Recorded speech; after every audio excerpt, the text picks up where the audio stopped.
evening and welcome to Dog Talk. I'm Dan Camilleri. And I'm Laura McKillop. We'd like to start by thanking Enduro for their ongoing support in bringing you Dog Talk each fortnight. Tonight, we're fortunate enough to be speaking with Mitch Perez from MDP Working Dogs. G'day, Mitch. How you going, mate? Not too bad. How are you going? Good, thank you. Very good, thanks, mate. Just wanted to start with thanking you for squeezing us in today. Now you're doing a bit of travelling, so thanks for making the time to have a yarn with us. No, I appreciate you having me on. Thanks for getting on. We might not appreciate it by the end of it. We don't know. No, it'll be fine.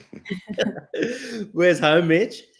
So I'm out at Bonshaw, a little place sort of right on the border of Queensland, New South Wales. So just on a cattle place there. Yep. Whereabouts that? Where's the major town or bigger town? So it's an hour north of Inverell, or 20 minutes from Texas. Yep, right there. Texas. So it's sort of an hour from anywhere, really. Hour and a bit from Tenterfield, a couple of hours from Tamworth, Toowoomba. Yep. So, yeah, it's a good little spot. It's pretty central. Yeah, really central. Like it's funny because when I went out there, I was like, Jesus, I'm in the middle of nowhere there. But once I sort of got there, I was like, it is a pretty good spot. Like when you get there, you still feel like you're out the bush, but yeah, it's not too far from anywhere really. Yeah. And where'd you grow up then?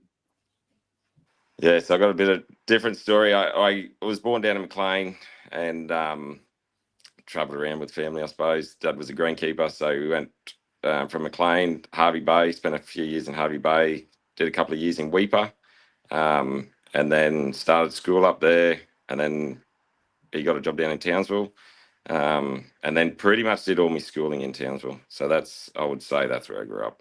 Yeah. Was in Townsville, and yeah, did all schooling there. I'm going to sound dumb. What's a greenskeeper? Like lawn bowls? Oh, yeah. Yeah. So he knows the ins and outs of grass and soil. Yeah. So you know your way around some pasture? No, not pasture, and probably not green either. But anyway. So were you in Townsville, or? Yeah, just a normal sort of kid life, I suppose. Yeah, just grew up and like a normal kid, I suppose.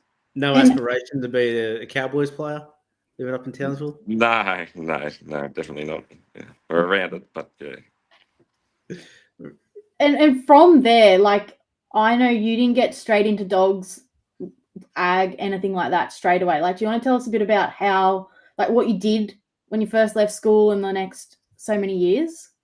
Yeah, so I went, obviously you had to get a trade to leave school and whatnot, and finished school, got a trade as a tiler. And there was 6 of us apprentices that sort of started, and I did 6 months in Townsville and then got sent down. We started doing high-rise stuff in Brisbane. So I did 2 years in Brisbane as an apprentice, and it was sort of all over Brisbane. And then left him down there and went and continued down on the Gold Coast. Worked at the Gold Coast for 12 months and then ended up finishing the apprenticeship up at Port Douglas. So I sort of left there, went back to the first fellow I was working for, and I'd rang him up, got my job back, and he sent me up to Port Douglas. So we did resorts up there, or one big resort up there. So I did 12 months up there, went back to Townsville, finished the apprenticeship. And then just pretty much was a tiler for, I don't know what it was. I think it was 16 years all up. Wow. And 14 years, pretty much straight out of the apprenticeship. I started my own business, and 12 or odd years I just ran my own tiling business. Mm-hmm. And from there, like, what changed and to what you're doing now? Because it was straight away, wasn't it? It was tiling to working dogs and.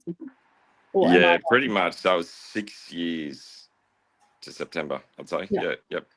So 6 years ago, I started up a little bee business, and I was thinking my grandfather was a beekeeper, and I thought, I'll just start collecting hives, I suppose, and roll tiling out and become a beekeeper, I suppose, and just sort of have, I don't know, that generational thing behind me.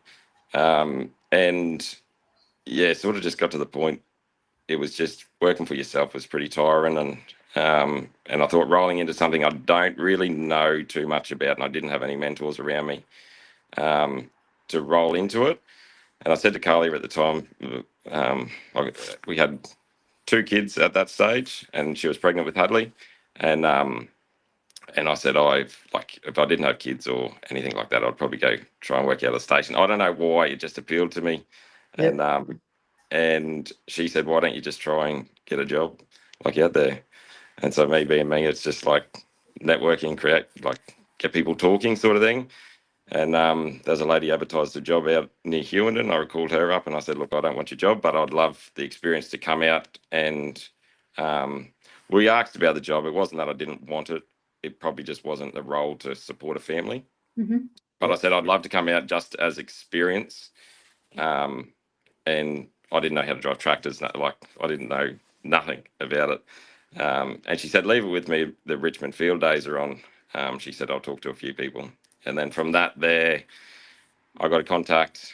They just bought a new station, so obviously needed to hire people. And I had 2 weeks I'd booked off from work, and that was pretty much my couple of weeks to try and get a bit of experience. So I rang the fella up and said, I got 2 weeks booked off. I said, happy to come out unpaid. I said, that's sort of my resume. Anyway, I did that and went out, and yeah, she was an eye opener, and yeah, got the job. And then within, I think still had a few months worth of work in front of me that I had to finish off, and finished that off, and then just rolled in. So I think it was from like start to finish, it might have been like 3 or 4 months, maybe. Yeah. You thought you were in the middle of nowhere in Bonshaw and you end up in Hewenden. It's funny because you do like it. It's like I've gradually gone from big places to small places, and I definitely miss the big places. Like I just love the work and everything about it. But having kids and everything like that, you got to think of other people as well. So 100%, especially even having a partner to back you. Like that's pretty cool in itself. yeah, like you pinch yourself sometimes. Do you know what I mean? Like it's to have people around you like that, and couldn't have done it with many other people. So Did you have dogs when that opportunity come up? no, so like obviously you have your pet dogs and all that, but Yeah.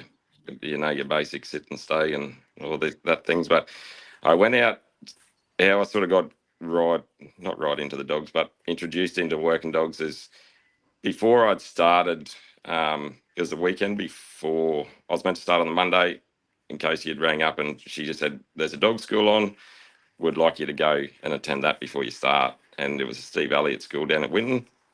So I went out there and just did the school. And the second he sent his dog out, and I seen him Huey, people know Huey, and he just slid to a stop and just crazy. And I just thought, that's me.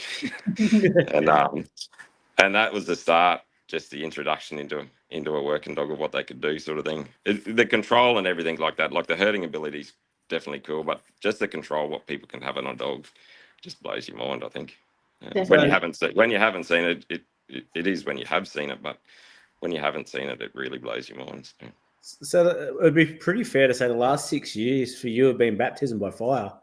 Like there wasn't like a passion, like you didn't have working dogs and went, oh, let's try this farming thing. Like you just went straight into it, like jumped straight into it. But it is that I don't really know how to explain it. If you've got an interest in it, sometimes you don't know you've got an interest in it. Like it can just be appealing, but then when you do get into it, you're like, I actually do find it interesting. I think that's when you really propel forward pretty quickly, because you don't know what you don't know until you like expose yourself to it, and then that's when it will either go really good or really shit, I suppose.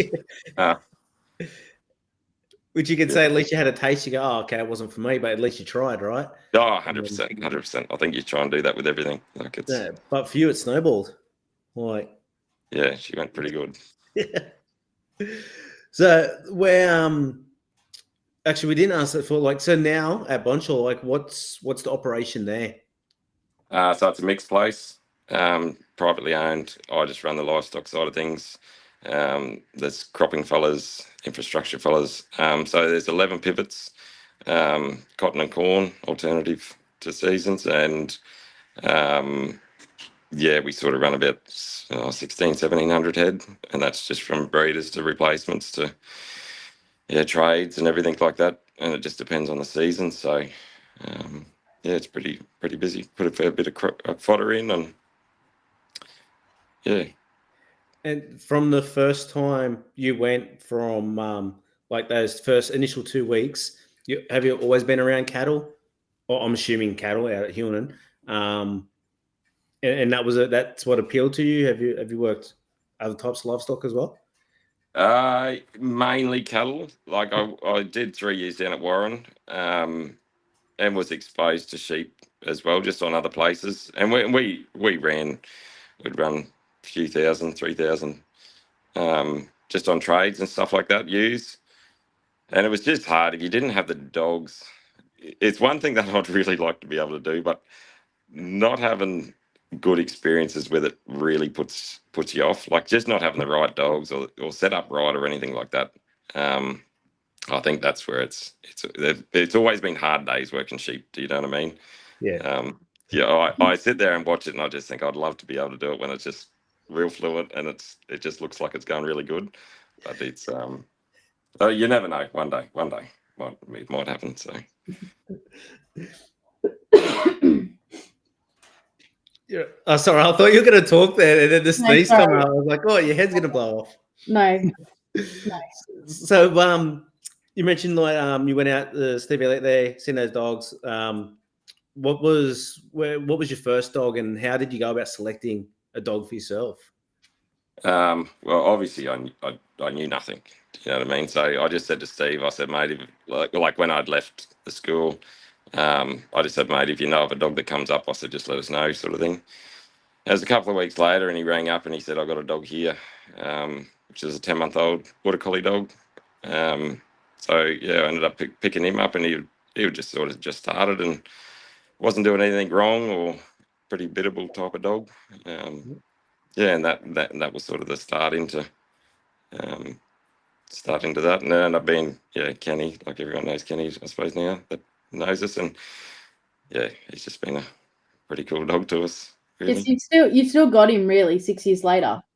6 years later, he's seen absolutely everything. Like, Yeah. Yeah, he's a pretty cool dog. Learning together. Just want to come back a step. You know, when you said like you rang the lady at Hillman, you said you networked to get contact, but you had no exposure to like trialing or stock dogs at this point, right? Like, no. So how did you? I was still tiling. Yeah. So how did you network to get into that? Like most people that would network like that already have like a finger in the pie somewhere. No, well, it's just a matter of talk. It's just a matter of talking. Do you know what I mean? And it's not necessarily networking, but it's just asking the right questions, I suppose. Like, no one's going to refuse. If you want help, no one's going to refuse help, like to help you. I don't believe anyway. And so you just say, look, I want to get into the industry. How do I go about it? And if you're proactive about it and be like when you say you're going to do something, you go and do it, sort of thing. I think that's the right way to do it. Do you know what I mean? Like, if someone was to say, go and work for 2 weeks for nothing, I'd probably be like, oh, nah, I'm not doing that. Yeah.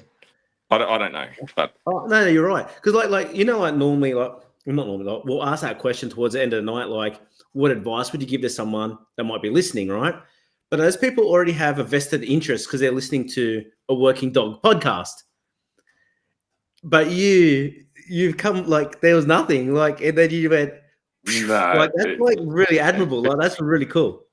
Probably pictures in a magazine. That's it. It is just one of them things, but it's, I don't know. I suppose I do it with everything. Yeah, and I guess maybe what Daniel's trying to ask too is like, where were you talking? Like, where did you find the contacts to even start talking, or like? It's just jobs online. Like and even to this day now, like it's hard to judge. Like if you say, "Oh, I like to work here, I like to work there," it's hard to judge it if you've never been there.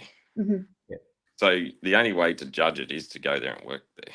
Yeah. Do you know what I mean? So you've just got to be very open to be like we're going to land on our feet regardless, and just go and do it. If it turns to shit, you come back and you start again. Well, it's not the end of the world, really. Do you know what I mean? And I think it's good having that mindset because nothing's guaranteed forward.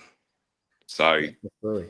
you just have to give it a go now, and whatever it's going to be, it's going to be like, and just hopefully it works out. So I love that mindset in the phrase you like, what's the worst that can happen? Like in your case, what was the worst that can happen? You'd go back to laying some tiles. Like, and like I look back now, I was like, Carly was 9 months pregnant with Hadley, like just had Hadley. 3 weeks later, she was out on a station in the middle of nowhere. Got 3 kids, but the mindset was we got food on our table, a roof over our head. What else do we need? Yeah. Do you know what I mean? Like there's people that were out there that was looking after us. In the big scheme of life, you've got to be happy, and that's all you need. Like if you try and chase money, I feel like it's the core of evil. Like money will come if you're good at something, but if you chase it just for money, it sort of attracts bad things. I feel so. Are you the kind of person that believe like you've got to be a little bit out of your comfort zone to grow? I believe it. I don't like doing it, but but I do like. Yeah, you do have to. Do you know what I mean? Like, it's hard to push yourself out of a comfort zone. You've got to be a little bit uncomfortable, right? You've got get to. It's probably a funny thing. You don't want to go out of your comfort zone in something you're not interested in. Yep. It's easy to go out of your comfort zone in something you're interested in because you've got a reason why. If that makes sense. 100%. Because I'm leading that into. Does that have a? Do you find that mindset you carries over into the type of dog you choose as well? Like you don't mind them being a little bit uncomfortable if they've got a good attitude, and you look for that kind of dog, or No, I'm pretty picky with my dogs. yeah. Yeah. No, it is a hard one. Like I've probably, saying that I've tried different dogs and things like that, and it's more to push me out of my comfort zone in the way that I train, and I still do it now. Like I just think the way to correct your own training is to train something that isn't what you're used to training. Yep. And so it sort of corrects the way that you train. It doesn't necessarily. I've probably put some more tools in your toolbox, I suppose, but you can get a type of dog that you know how to train, and then anything outside of that, you're like, no, it's no good. Well, that's just limiting yourself to learning, I suppose. Absolutely. So it's hard. It's not to say that you're going to keep them around. Do you know what I mean? But you just want to sort of, because it's the same thing. You just don't enjoy it. Like if they're no good to train, you're not going to want to train them. Like so. Yeah. You've just got to find that happy medium, I think. Absolutely. Yeah. That said, mate, do you want to tell us a little bit about your current team of dogs? Yes, I got a few dogs there now. I think I got 5 or 6 going dogs. So I started with Kenny. I had Kenny, and he did probably a couple of years with us, and had a few dogs in between that to where I am now. And I've pretty much based all of it around Kenny, I suppose, in the way that I bred. I've got 2 New Zealand dogs, Try and Coast. And yeah, so I've got sort of the New Zealand stuff and then the Aussie stuff. And then I've got a daughter by Kenny, a son by Kenny, sort of different lines. And then I've just crossed them 2 together now. Mm-hmm. So it's, pretty good little team there now. Just start that together. So yeah. Why the New Zealand blood? Like, where'd that come from? Oh, I went to a Billy Davis school down at Cowra, and he had Try down there. And the second he cast her, she just moved, and I was like, I want that dog. Like, I don't know what it was about her. I just couldn't take my eyes off her. And just the way she moved, it wasn't that she was 100% correct or anything like that. It was just the movement that she would do. Just, I don't know, just attracted me to it. And so it wasn't necessarily the New Zealand line. It was more just her, I suppose, as a dog, just the movement of how they moved. And then obviously Pip had Coast, and she was there, and just watching them work, and just the size of them, and the presence about them. It was just, I don't know, just something about them that appealed to me. So it wasn't necessarily the New Zealand line that I chase. It was just the dogs in particular. Yeah. They just happen to be New Zealand, and so I tried a few pups out of them before I ended up with them dogs. So I had Bo. That was a real nice dog, and he's still getting around 3 sheep now, and and then tried a pup out of Coast as well. Then he's still getting around on a sheep place, and then I ended up with Coast and Try at And the they're end. the same. Are they the same litter or? Yeah, brother sister, full brother sister. Yep. Yeah. And only the collies? Yeah, I do have one Kelpie. Yeah. I thought I'd try him out. So a friend bred him. And same thing, I just seen him as a pup. I was like, I just had something about him, just real confident, look it in the eye as a young pup, and tried him out, and he's just a little freak. So it's I think he's just turned 12 months now, and he's pretty much in the work team, and gets everything done, which is pretty good. Have you had to change anything of the way you'd normally do it to No. adapt for that, or no? No, nothing. And that's the reason why I try and train different lines of dogs. Like I went off this video I watched about pit bull breeding, and they said to create a line, you need 2 lines of dogs, and then cross the 2 lines, but the lines have got to be similar. Yeah.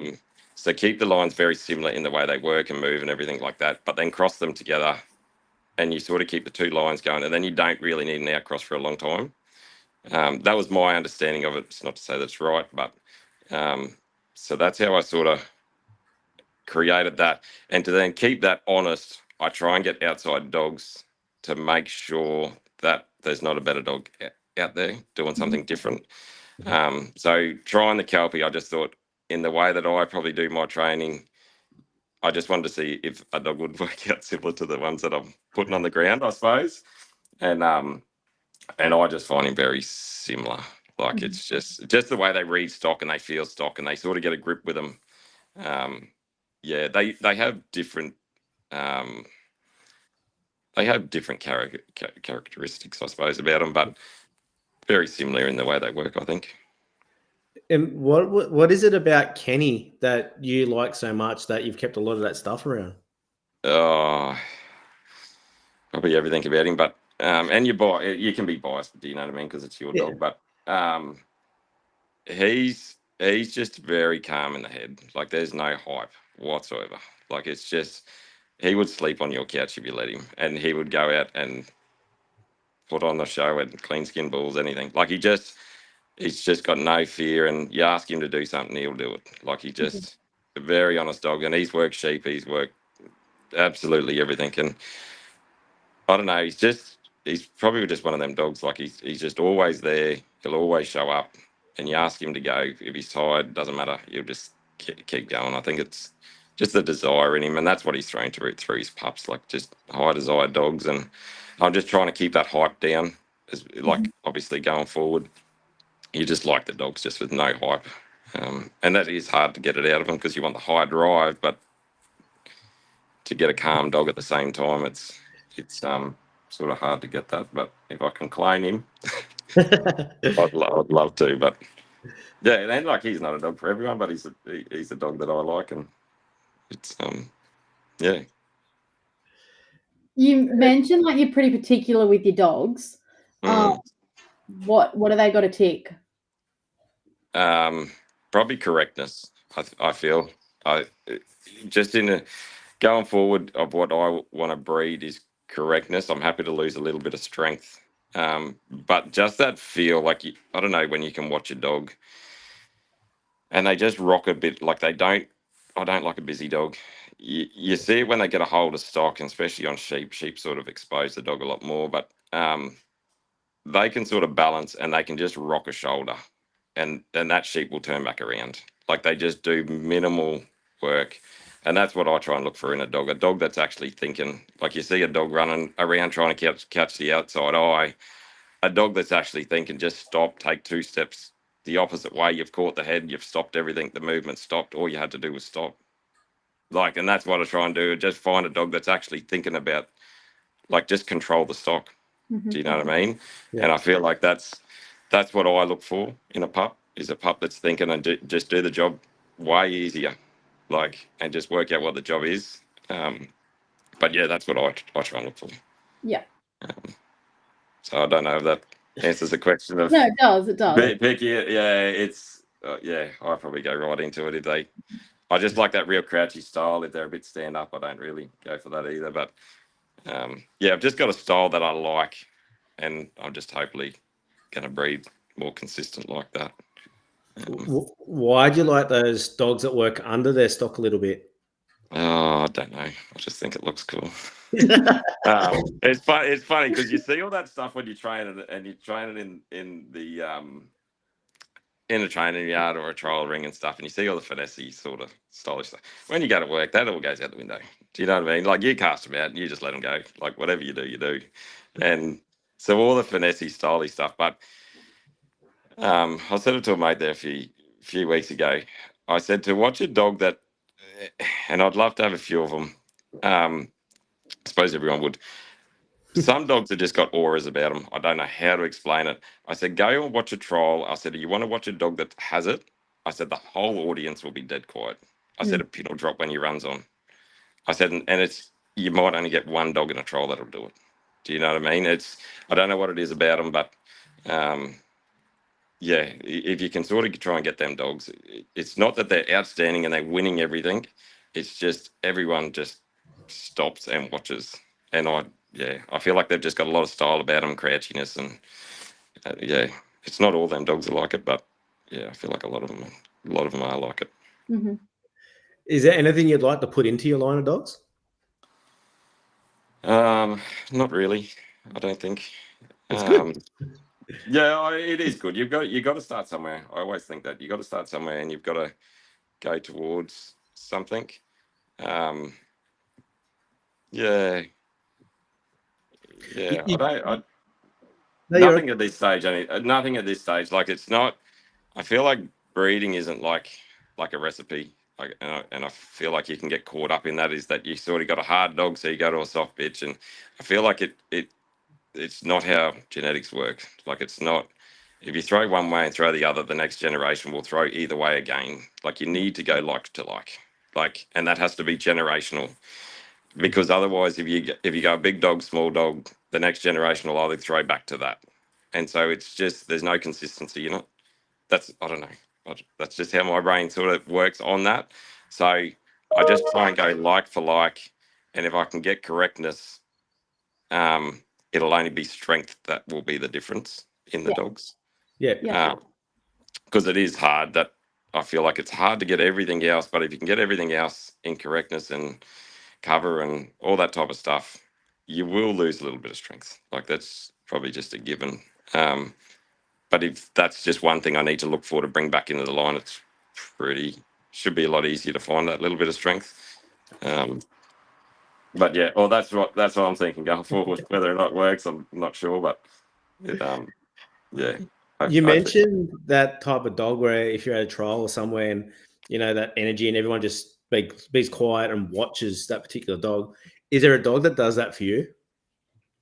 Graham Langham's got a bitch, Gem, and she would be the best bitch going around at the moment. I believe in my eyes. Yeah, it's just one of them. I don't know what it is about her. Like, she has good runs, and other runs she falls a bit unlucky. But yeah, for me, that's at the moment that's the dog that I always sort of never miss her run. So yeah, you've mentioned Billy before and Steve as well. Like, someone that come into this so fresh 6 odd years ago. How else did you go about, and any advice that you'd give to or not even just young people, but people getting out? Like, how do you go about educating yourself? Oh, that's a hard one. And not just on the edge, like on the dog side, like the livestock side as well. Yeah, I was pretty fortunate to where I landed up at Richmond.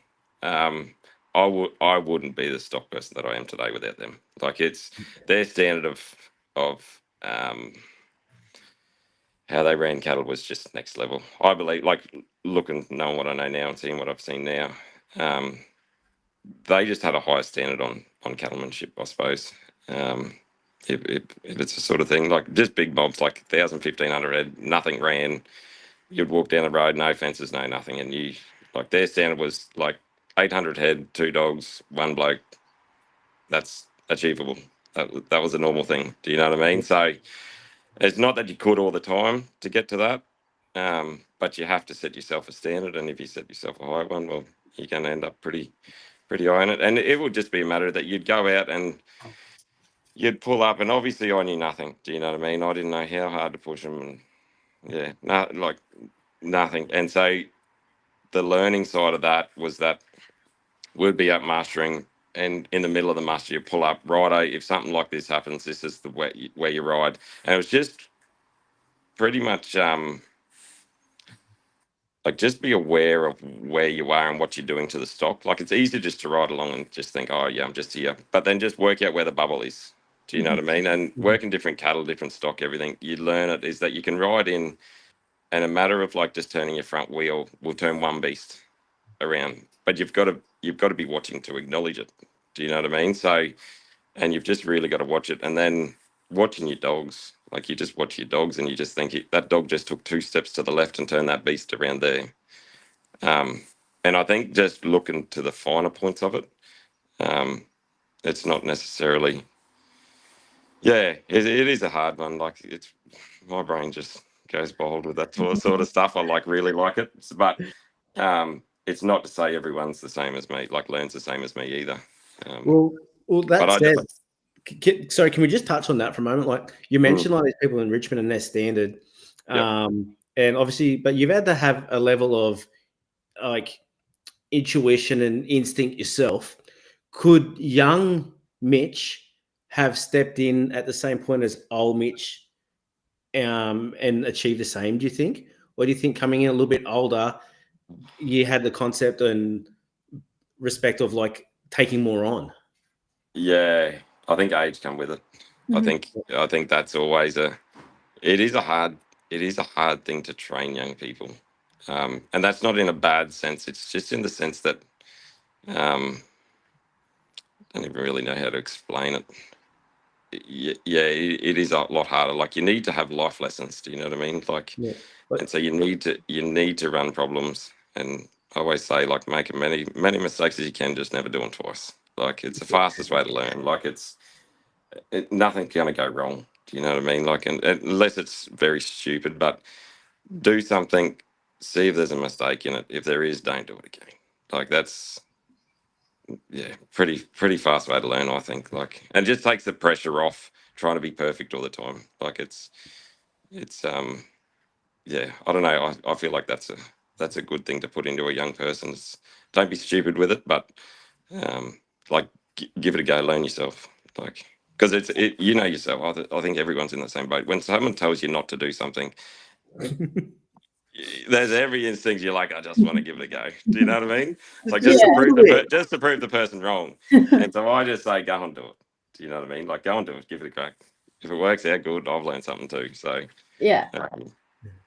Do you think having run your own business and had those sort of responsibilities has helped you step into your roles now easier? Yeah, definitely.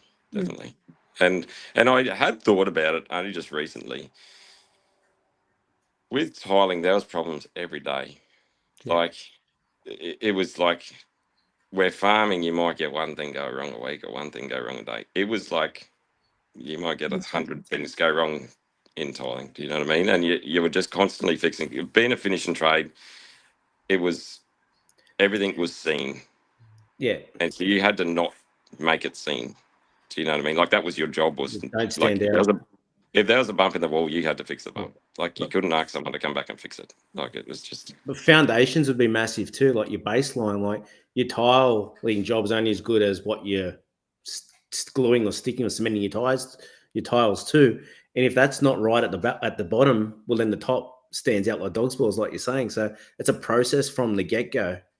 Yeah, and it's very visual. It was a very visual thing. Do you know what I mean? So it's lines and guts and so your brain's going 100 miles an hour. Yeah. So do you then think because you were like really a tiler, you've got to be a perfectionist to do your job well?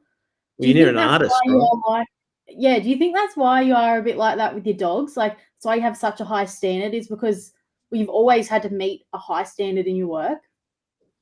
It's funny because I don't know whether it's a high standard or I just know what I want, because there's a lot better trainers out there that have got a lot more stuff on their dogs. So I wouldn't say it's like high standard in that sense, but I But just know you've what I got your want. own standards. Like, they've got to reach those Yeah, standards or they're yeah, not hanging around. So yeah.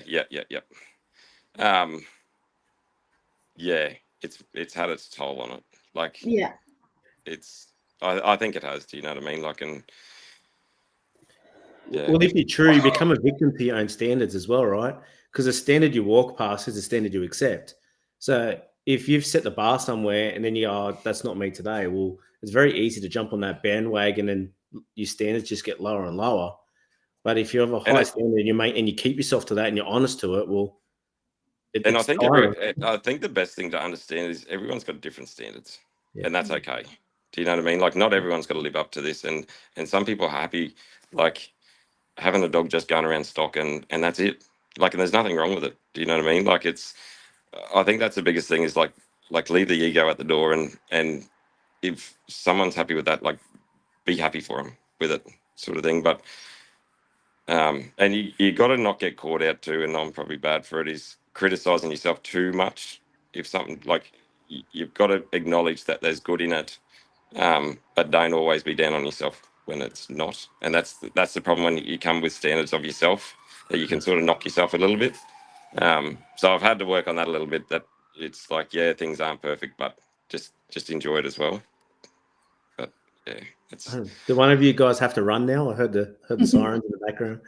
no, no, we're good. We're good.